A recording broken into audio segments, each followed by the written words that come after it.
ஓமலூர் அடுத்துள்ள கும்பிப்பாடி ரெட்டியூர் பகுதியைச் சேர்ந்தவர் மாரிமுத்து. இவரது மனைவி சத்யா.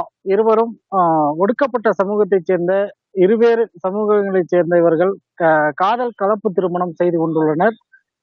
கடந்த 10 ஆண்டுகளுக்கு முன்பு திருமணம் செய்து கொண்டு இவர்களுக்கு 6 குழந்தைகள், 4 பெண் குழந்தைகள் மற்றும் 2 ஆண் குழந்தைகள் உள்ளனர்.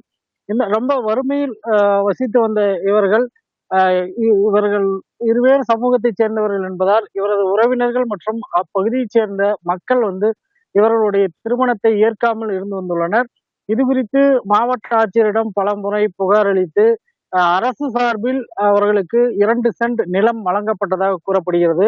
அந்த இடத்தில் குடிசை அமைத்து குடியிருந்து வந்த இவர்களை அப்பகுதி மக்கள் தொடர்ந்து அவர்களை அப்புறப்படுத்த முயற்சித்ததாக சிலர் அடித்து துன்புறுத்தியதாகவும் கூறப்படுகிறது. இந்த நிலையில்தான் இன்று காலை சத்யா அவரது குழந்தைகள் 6 பேருடன் இன்று காலை மாவட்ட ஆட்சியர் அலுவலகத்திற்கு வந்து மண்ணெண்ணெயை ஊற்றி தீக்குளிக்க முயற்சித்துள்ளார்.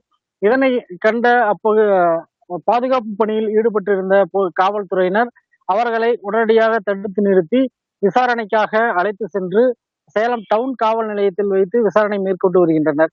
இந்த சம்பவம் தொடர்பாக சத்யா கூறும்போது, இவர்களுக்கு திருமணம் ஆனதிலிருந்து இதுவரையில் இருவேறு ஒடுக்கப்பட்ட சமூகத்திலேயே இருவேறு சமூகத்தைச் சேர்ந்தவர்கள் என்பதால் இவரை ஏற்க மறுப்பதாகவும், அவர்களது உறவினர்கள் மற்றும் அப்பகுதியைச் சேர்ந்த நபர்கள் சிலர் தொடர்ந்து சாதி ரீதியிலாக இவர்களை அச்சுறுத்துவதாகவும் அவர் குற்றம் சாட்டுகிறார்.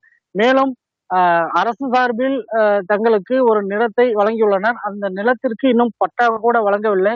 அப்படி இருக்கும் சூழ்நிலையில் ஊர் பகுதியில் தாங்கள் வசிக்க கூடாது என தொடர்ந்து அவர்களை கொலை மிரட்டல் விடுப்பதாகவும் அவர் குற்றம் சாட்டுகிறார். இது குறித்து மாவட்ட நிர்வாகம் உரிய நடவடிக்கை எடுத்து அவர்களுக்கு உரிய பாதுகாப்பு வழங்கவும் கோரிக்கை வைத்துள்ளார்.